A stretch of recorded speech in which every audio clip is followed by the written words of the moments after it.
Bismillahirrahmanirrahim. Assalamualaikum warahmatullahi wabarakatuh. Alhamdulillahirabbil alamin wa bihi nasta'in ala umuri dunya waddin. Asyhadu an la ilaha illallah wa asyhadu anna Muhammadan abduhu wa rasuluh. Allahumma shalli ala Muhammadin wa ala alihi wa sahbihi ajmain. Wa ba'du. Kita lanjutkan pelajaran kita, yaitu materi asratu asbabi li'insirahis sadri, tentang 10 sebab lapangnya hati atau tenangnya jiwa. Kita sudah sampai yang ke-8, as-sababus tsaminu, sebab yang ke-8,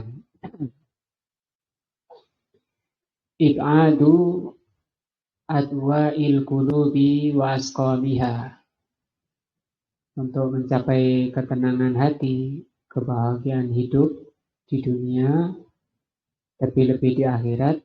Yang ke-8 adalah menjauhi penyakit-penyakit hati,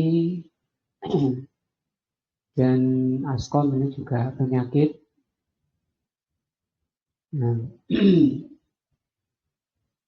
Fa'adwa'ul qulubi wa asqamuha, maka penyakit-penyakit hati dan sama asqam ini juga penyakitnya, wa ghawailuha katsiratun.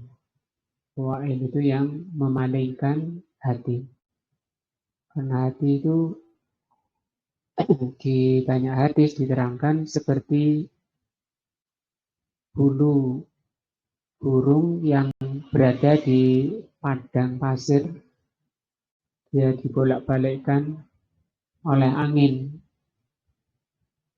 Yang atas jadi di bawah.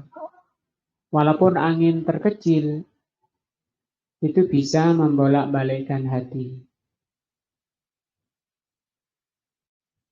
Di hadis lain oleh Rasul SAW dikatakan bahwa hati itu seperti air yang mendidih, bawah ke atas, yang atas ke bawah, tidak bisa tenang. Kalau bulu yang menggerakkan itu angin. Kalau air karena panasnya ya. Kalau hati itu dua, yaitu syubhat dan syahwat. Keinginan terhadap duniawi, keinginan terhadap perkara-perkara haram, itu namanya syahwat. Atau semangat berilmu, semangat beragama tapi tanpa dalil, tanpa mengikuti bimbingan Rasul SAW, itu disebut syubhat, kerancuan. Penyakit hati itu dua. Kata beliau banyak sekali, jadi penyakit-penyakit hati itu banyak. Selama orang itu di hatinya berpenyakit, maka di situ dia mengalami kesusahan, keresahan, kegelisahan. Baru kalau sudah hilang, dia merasakan insirahus sadri, tenangnya hati. Wal qulubu, kata beliau, hati itu tamrodu kama tamrodul abdan. Hati itu bisa sakit sebagaimana badan itu bisa sakit.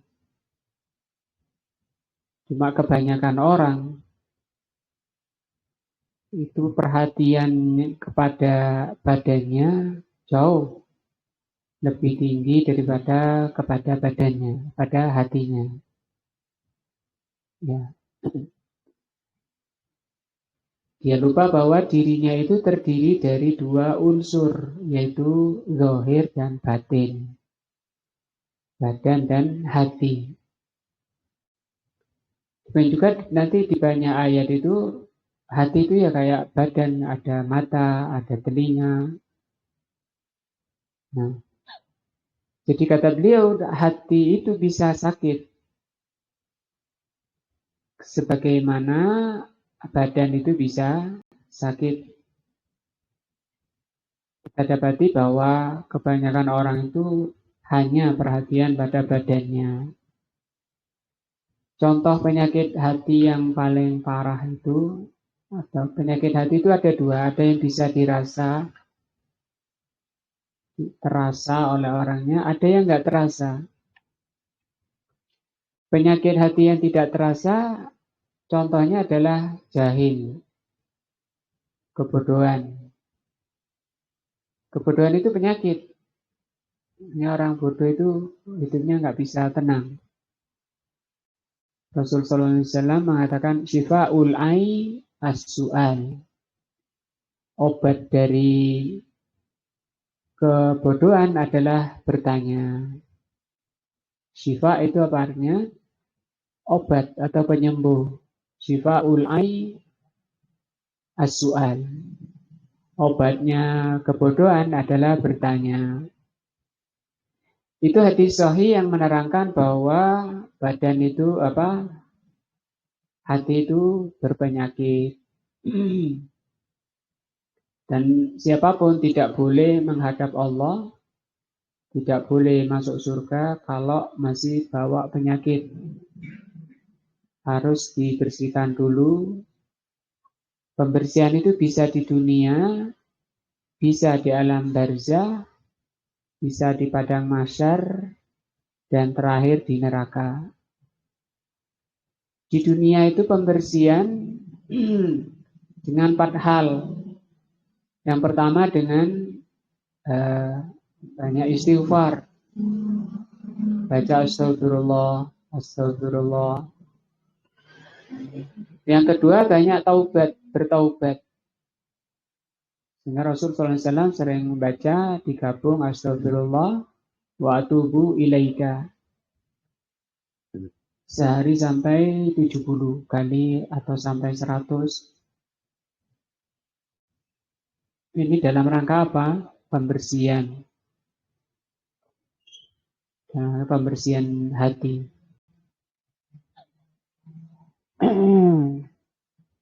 Yang ketiga, pembersihan di dunia itu dengan banyak amal soleh, banyak meningkatkan iman, menjalankan ketaatan kepada Allah. Dan yang keempat adalah musibah-musibah, bencana-bencana itu termasuk pembersihan. Kalau orang ini sudah bersih di dunia, dipanggil oleh malaikat, watawafat al-malaikatu thayyibin. Malaikat mewafatkan manusia itu yang sudah bersih dalam keadaan thayyibin. Thayyibin itu bagus, bersih. Sehingga sudah tidak ada beban lagi berikutnya. Kalau di masuk alam barzah, alam kubur belum bersih, masih ada noda-noda, maka di alam kubur dia mengalami pembersihan, proses pembersihan. Pertama dengan siksa kubur. Kata Rasul SAW, ada penyiksa yang didatangkan dalam kondisi buta dan tuli. Biyadihi mirzabah, di tangannya ada cambuk. Kalau cambuknya itu dipukulkan ke gunung, maka gunung itu akan jadi debu karena dahsyatnya pukulan. Bayat ribu torbatan, maka malaikat itu memukulnya, penyiksa itu, bayasi husihatan, dan dia menjerit. Nah, dia menjerit yang bisa didengar oleh segala satu illa tsaqalain, kecuali jin dan manusia. Tidak bisa mendengar, tidak diperdengarkan oleh Allah. Karena kalau mendengar, manusia itu pingsan karena dahsyatnya. Nah, yang pertama siksa kubur, yang kedua doa dari saudaranya yang masih hidup, terutama keluarganya.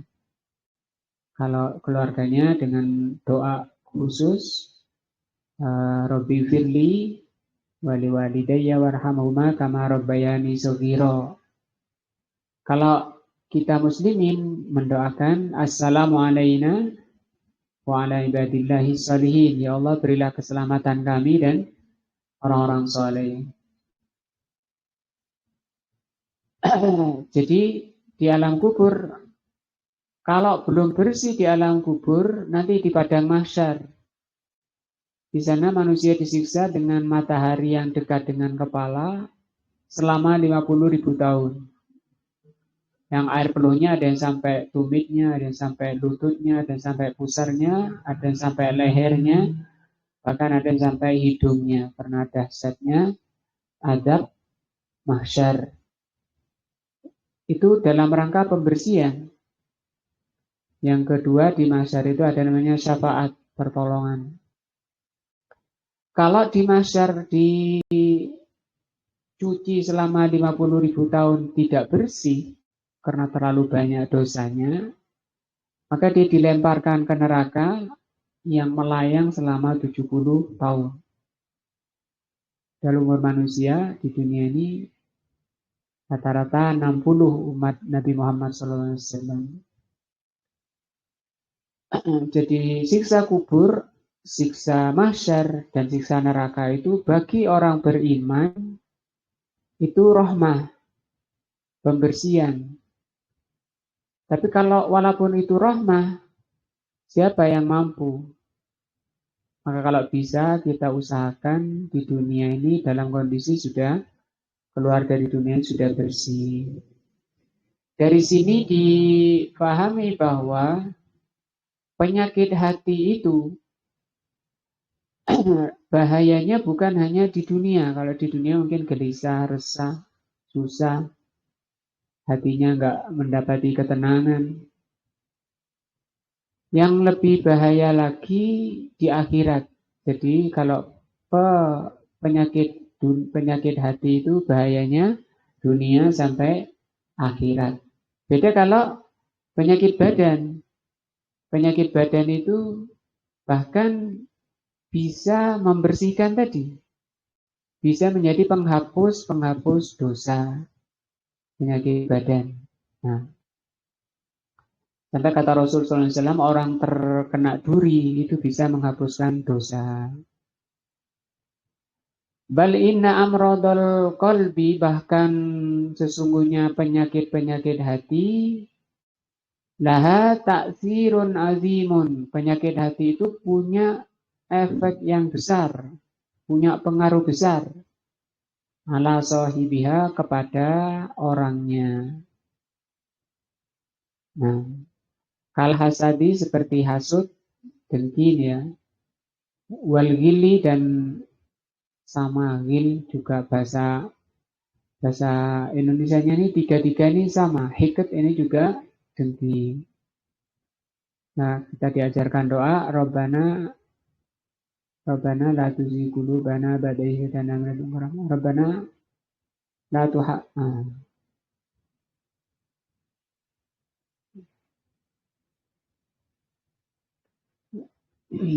Rabbana ighfir lana wa li ikhwanina alladziina sabaquna bil iman. Terus wala taj'al fi qulubina ghillan lil ladzina amanu. Ya Allah, jangan kau jadikan di hati kami ghil ini nih. Ada kedengkian pada orang beriman. Ini penyakit hati orang yang dengki, itu penyakit hati. Dan ini penyakitnya orang-orang dahulu, bahkan ini penyakitnya iblis. Penyakitnya Yahudi. Penyakitnya Nasrani itu hasud, ghil, dan hiqd. Dan umat Nabi Muhammad juga terkena ini penyakit. Rasulullah SAW mengatakan, saya sibu ummati da'ul ummah, kata beliau. Umatku itu akan terkena penyakitnya umat terdahulu. Umatku akan terkena penyakitnya umat terdahulu. Dan yang dimaksud adalah penyakit hati. Nah, apa itu kata Rasul? Wa ma da'ul umam. Apa itu da'ul umam ya Rasul? Da'ul umam itu Al-asyar, perbuatan-perbuatan jelek. Al-bator, bator itu menolak kebenaran. Disampaikan ayat, disampaikan hadis, itu enggan, tidak mau, berpaling. Ini penyakit hati. Dan itu penyakitnya umat terdahulu. Terus kemudian at-takasur. Takasur itu memperbanyak harta, numpuk-numpuk harta. Yang berikutnya at-tanafus. Tanafus itu berbangga-bangga dengan dunianya, dengan hartanya. Hatta bagi kata Rasul SAW, sampai orang itu menjadi orang yang sesat gara-gara penyakit umam tadi, penyakitnya umat-umat terdahulu. Di antaranya di situ adalah hasad. Wa ghairihima minal amradil qalbiyah, dan masih banyak dari penyakit-penyakit hati. Nah, fa inna hadhil khisala, sesungguhnya perkara ini, itu penyakit-penyakit hati tadi, hasad, ghil, dan hakad. Perkara-perkara ini azzaminata, yang sangat jelek ini, wal adwa, dan ini merupakan penyakit, al mashinata, penyakit-penyakit yang benar-benar merusak, idza dakhalat ilal qulubi atau bataha, kebaikan-kebaikannya bisa rusak. Wa idza wasalat ila suduri, kalau sudah masuk di dada penyakit tadi, adlamatha, itu bisa menjadikan hati itu gelap. Kalau sudah gelap, dia tidak bisa membedakan antara yang baik dan yang buruk, antara yang benar dan yang salah, antara yang bermanfaat dan yang berbahaya, antara yang diridhoi oleh Allah dan yang dimurkai. Itu tidak bisa. Nah, ini hati-hati yang berpenyakit. Ya, setiap kita mestinya yang paling diperhatikan itu kondisi hatinya. Karena ini yang di Allah itu tidak hajat kepada badannya. Allah itu hajatnya pada hati. Rasul sallallahu alaihi wasallam bersabda, "Innallaha la yanzuru ila ajsamikum." Allah itu tidak melihat kepada badan-badan kalian. Wala ila suwarikum, dan kepada wajah-wajah kalian. Walakin Allah yanzuru ila qulubikum wa a'malikum, tapi yang dilihat oleh Allah apa? Dada-dada kalian dan amalan-amalan kalian.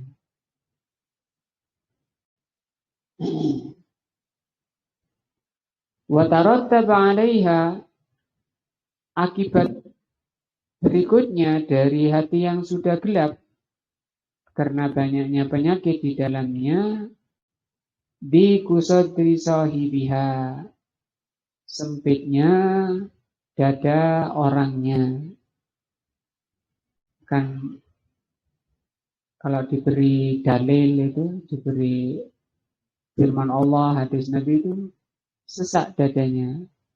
Di surat Al-An'am ayat 125, Allah berfirman, man yuridillahu ayyahdiyahu yasrah sadrahu lil Islam. Apabila Allah menghendaki orang itu diberi hidayah, maka Allah jadikan hatinya itu lapang, senang menerima ajaran Allah.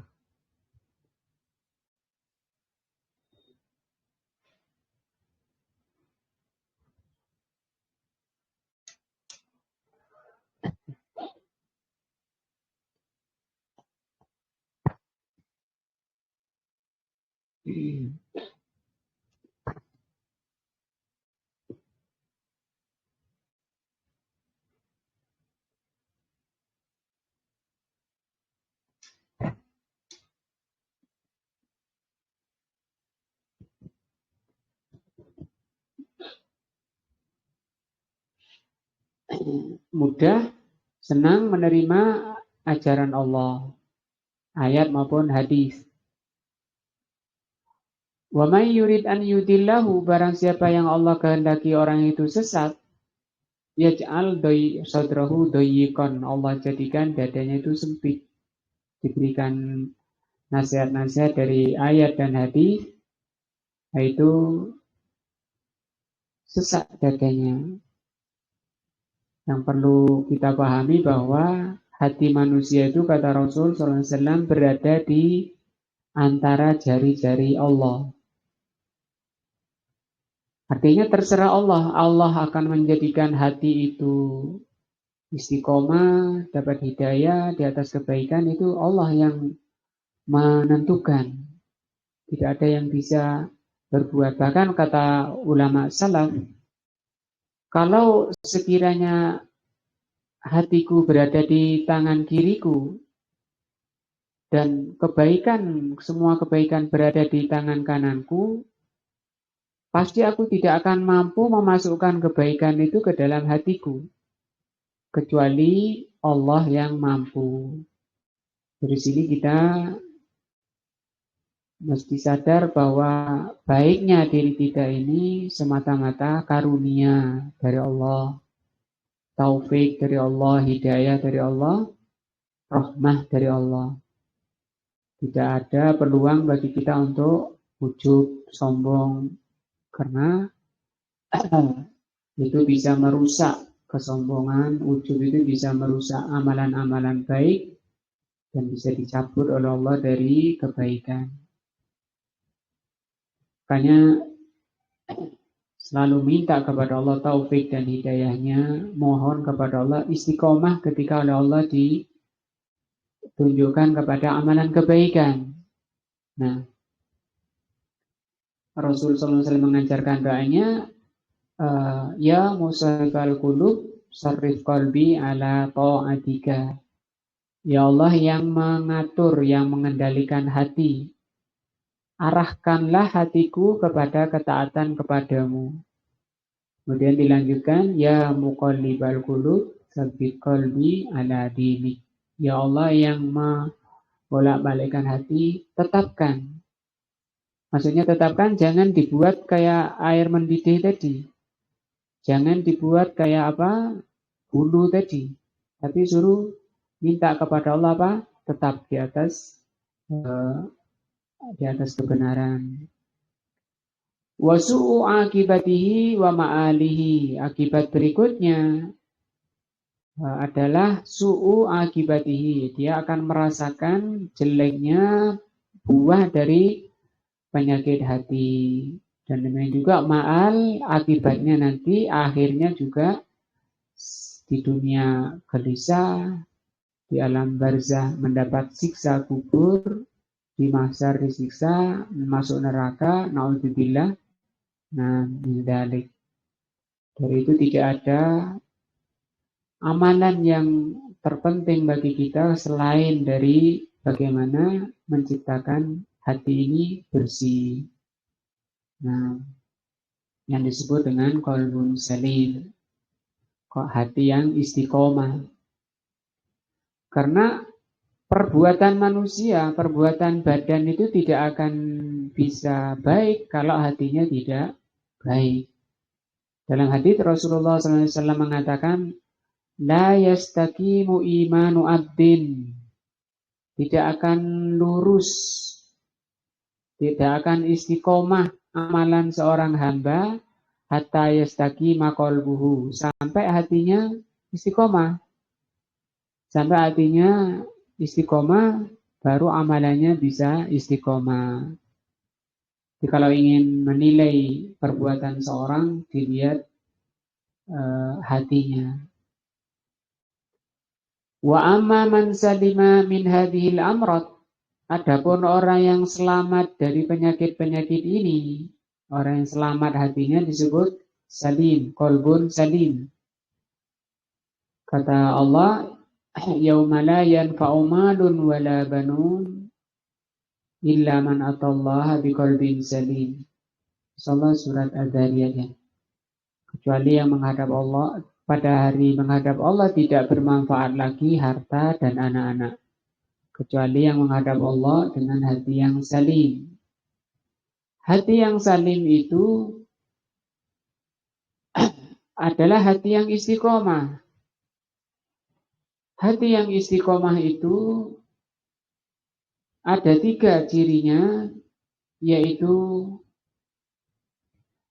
hatinya dipenuhi dengan kecintaan kepada Allah. Sangat cinta kepada Allah. Di hadis lain Rasul mengatakan salasun mangkun nabihi wajada bihinna halawatal iman. Ada 3 perkara yang kalau ada 3 perkara ini pada seseorang, dia akan merasakan manisnya iman. Yang pertama, an yakunallahu wa rasuluhu ahabba ilaihi mimma siwahuma. Yang pertama, menjadikan Allah dan Rasulnya paling dia cintai dari selain keduanya. Artinya, ciri pertama hati yang salim itu dipenuhi hatinya dengan cinta kepada Allah. Orang yang cinta akan selalu mengingat yang dicintai dan akan selalu menyebut yang dicintai. Orang yang paling banyak disebut, seseorang akan paling banyak menyebut yang dicintai. Siapa orang yang paling banyak disebut? Yang paling dicintai. Nah, terutama kalau Rasulullah SAW sholat itu, sehingga dijadikan oleh Allah sholat itu menjadi penyejuk hatinya. Wa juliat qurrata aini fis sholat. Nah, yang kedua, ciri hati yang salim, muncul kecintaannya kepada kebaikan. Tadi kalau contohnya sholat, ketika dipanggil oleh Allah hayya 'alas sholat, dia sangat senang. Dan dia akan siapkan waktunya, tidak terlalaikan oleh dunia dan kesibukannya, karena cinta kepada ketaatan kepada Allah dan ketaatan-ketaatan lainnya. Maka senang ketika hadir waktu sholat, dia senang. Nah, yang ketiga, hati yang salim, istiqomah itu hatinya penuh dengan rasa takut kepada Allah. 3 ini ya, cinta kepada Allah. Yang kedua, cinta menjalankan ketaatan. Yang ketiga, hatinya takut kepada Allah Azza wa Jalla, sehingga dia selalu istiqomah. Istiqomah tidak tolak-tolak kanan kiri, berada di atas yang Allah ridhoi, berada di jalan yang Allah cintai. Nah, bahkan dia di ciri berikutnya dari hati yang salim adalah orangnya paling pelit dengan waktu. Orang yang hatinya selamat, cirinya dia pelit dengan waktu. Tidak ingin, tidak mau waktunya berlalu tanpa kebaikan. Tidak mau waktunya berlalu tanpa ibadah, tanpa ketaatan kepada Allah Azza wa Jalla. Nah, wa amma man salima min hadhil amrad, adapun orang yang selamat dari penyakit-penyakit tadi, wamtala qalbuhu bi a'dadiha, dan dipenuhi hatinya dengan lawannya, lawan dari penyakit hati. Kal amanati, seperti amanah. Ini kan juga jarang, zaman makin akhir makin jarang orang yang amanah ya. Bahkan ini amanah ini disebutkan dalam riwayat termasuk ajaran Islam yang pertama ditarik, dicabut. Nah, wal wafa, memenuhi janji, wasidki, jujur, wal isar. Isar itu masalah dunia ya. Isar itu dalam masalah dunia mementingkan yang lain. Tapi kalau masalah ibadah tidak diajarkan isar. Misalnya masalah shaf pertama ya dalam sholat, kata Rasul SAW, kalau orang itu tahu pahalanya shaf pertama, dia akan berebut walaupun harus diundi. Makanya tidak benar orang yang mengatakan, monggo Pak, monggo, santai dulu. Nah itu tidak benar seperti itu. Mestinya kalau orang cerdas, dia akan berebut yang terbaik, yang terbesar pahalanya. Tapi kalau masalah duniawi itu boleh isar. Misalnya ada satu makanan, cukup hanya satu orang, dia bersabar dirinya lapar, kemudian ngasih ke yang lain. Ada dikisahkan zaman sahabat ketika perang, ada minuman, semua sudah kelaparan, ada lebih dari 10 orang kelaparan di situ. Ada minuman, kalau diminum, tapi untuk satu orang. Karena sifat isarnya tadi, kemudian yang lain ya zaman saja. Sampai yang ke-10-nya meninggal karena mendahulukan yang lain. Nah, fa inna hadhil ma'ani tangkisun ala sahibiha bil insirahi fi sadrihi. Maka makna-makna ini termasuk amanah tadi, jujur dan ikhtar itu bisa membawa pelakunya, orangnya kepada ketenangan jiwa. Warohati fi qalbi, dan roha di hatinya. Roha itu tenang. Watuma'ninatu fi nafsi, dan jiwanya tenang. Ini ya bahasa Indonesia itu miskin ya. Di sini ada 3 istilah, tapi artinya kita bisa mengartikannya cuma satu, tenangnya hati.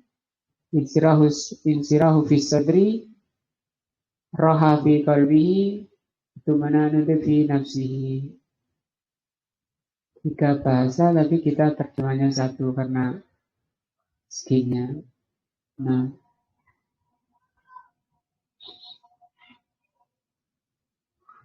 kita dengar azan dulu ya.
Nah, kita lanjutkan.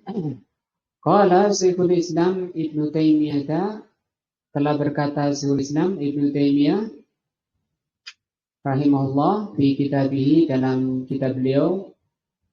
Syekhul Islam punya kitab Amradul Qulubi wa Shifa'uha. Nama kitabnya Amradul Qulub wa Shifa'uha. Amrod itu penyakit-penyakit hati dan pengobatannya. Ini sangat penting ya. Bahkan kitab ini lebih penting dari buku-buku medis ya. Kalau kita masuk kedokteran, mungkin jutaan kitab di sana ya, jutaan buku. Karena sifat orang itu sangat tanggap kalau badannya yang sakit, tapi lalai ketika yang sakit itu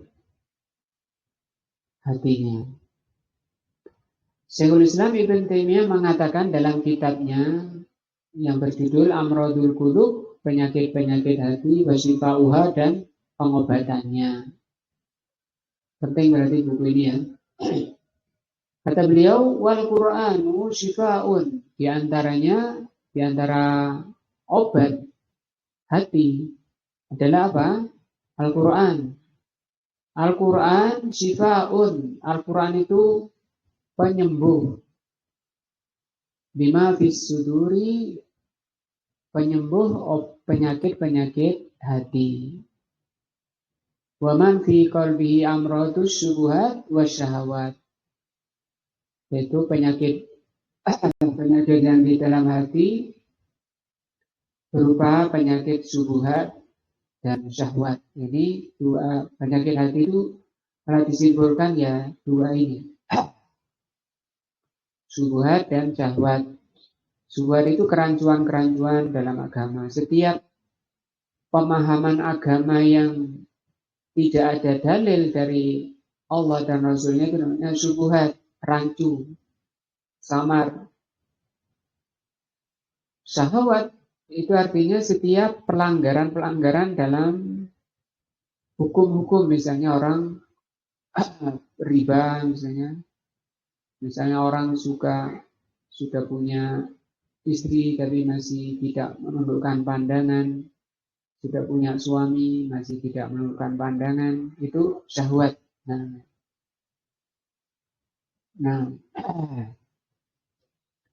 itu penyakit-penyakit hati. Itu bisa dihilangkan dengan Al-Quran. Caranya menjadikan berniat di hatinya untuk menyembuhkan dalam penyakit yang ada pada dirinya. Yang pertama, harus disadari bahwa dirinya sedang berpenyakit. Misalnya apa? Gebu-gebu mencari dunia sampai nggak ngaji, sampai nggak sholat. Nah ini kan berarti dia penyakitan, hatinya berpenyakit. Namanya penyakit apa? Syahwat. Orang yang ngejar dunia, alasan kerja, alasan sibuk, sampai nggak ngaji, sampai tidak sholat, tidak menjalankan ketaatan-ketaatan kepada Allah, itu karena penyakit syahwat. Bisa itu disembuhkan dengan cara membaca Al-Quran, kemudian dipahami maknanya dan diamalkan. Nah, fafihi, maka di dalam Al-Quran, minal bayinat, berisi bayinat. Bayinat itu keterangan-keterangan. Nah, bayinat keterangan-keterangan.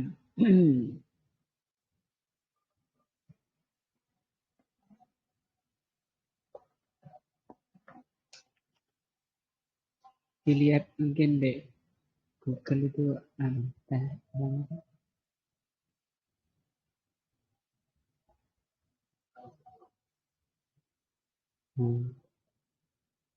Nah ini tinggal ngatur tangannya ya.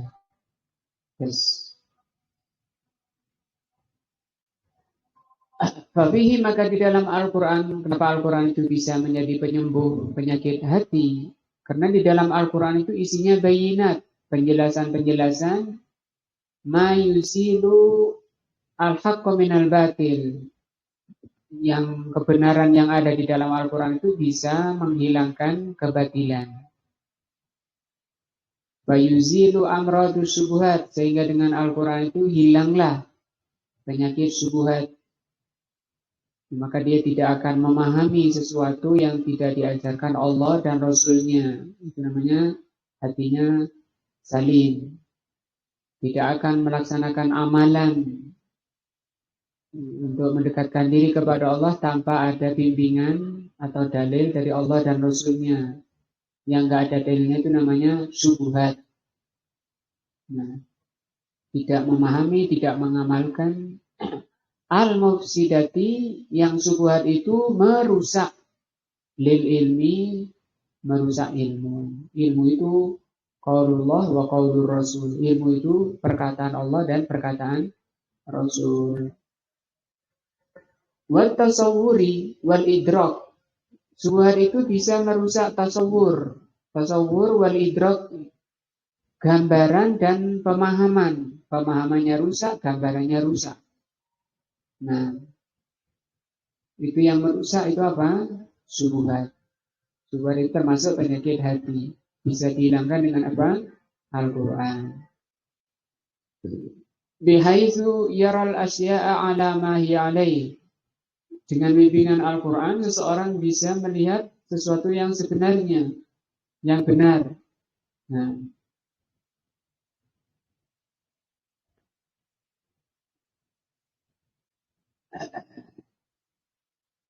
wafihi, dan di dalam Al-Quran minal hikmati, ada hikmah, wal mau'idhati, dan nasihat-nasihat, al-hasanati, nasihat-nasihat yang baik di manusia ini supaya istiqomah di jalan yang Allah cintai dan Allah ridhoi, itu harus selalu dinasehati. Dan iman itu demikian juga, kata Rasul SAW, itu iman itu seperti pakaian, bisa lusuh. Maka mohonlah, kata Rasul, kepada Allah, atau jadi minta kepada Allah diperbaharui. Bagaimana? Itu tadi terus banyak ngaji, banyak taklim. Walaupun di sini misalnya jadwalnya seminggu sekali kan ada HP bisa didengarkan sewaktu-waktu. Jangan sampai hatinya kemudian tidak mencintai kebenaran. Bitarghibi wat tarhib, dinasehati. Mau itu nasihat ya. Dengan targhib, targhib itu diberi semangat. Betapa besarnya karunia Allah, pahalanya besar setiap amalan. Nah, wat tarhib, dan tarhib itu ditakut-takuti. Hati ini harus ditakut-takuti supaya takut kepada Allah, supaya lari kepada Allah. Namanya tarhib. Wal qasas, isinya Al-Quran kisah-kisah. Allati fiha ibratun, yang kisah itu pasti mengandung pelajaran. Bagaimana umat-umat terdahulu oleh Allah dibinasakan.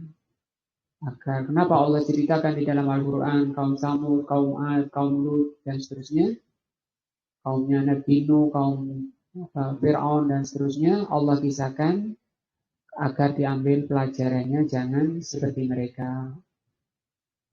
Ma yujibu salahal qalbi, yang semua itu bisa menjadikan hati itu membaik, bersih. Nah, bayar qabul qalbu fima yanfa'uhu, sehingga akan muncul dari hatinya untuk mencintai perkara yang bermanfaat. Nah, ini baru namanya hatinya membaik. Kelihatan yang kemarin nggak semangat taklim, sekarang sudah mulai muncul tanya kapan takbirnya lagi. Nah itu berarti hatinya membaik. Nah, wa yarabu amma yadurruhu, dan dia hati-hati, waspada dari perkara yang membahayakan hatinya.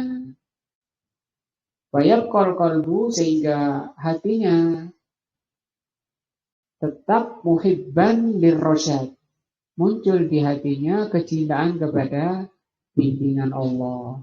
Mubghidan lilghai, membenci kejelekan. Ini cara apa, tanda hati yang salim, tanda hati yang sehat. Nah, dengan hati yang sehat itu maka akan dirasakan yang namanya ketenangan jiwa, diperoleh ketenangan jiwa. Ba'da anka namuri dan lilwai, asalnya dia senang pada kejelekan. Mubghidan lirrasyad, tidak mau diajak ngaji susah, sholat susah, tapi itu bisa membaik. Di surat Al-An'am ya 122 Allah mengatakan, "Aw namaitan," kata Allah, apakah orang yang telah mati hatinya, fa ahyainahu, kami hidupkan, wa ja'alna lahu nura, kami jadikan Al-Qur'an itu menjadi cahaya baginya. Nah, sampai sini dulu ciri apa nih orang yang hatinya membaik, cinta kepada Allah, cinta pada kebaikan, benci kepada kejelekan.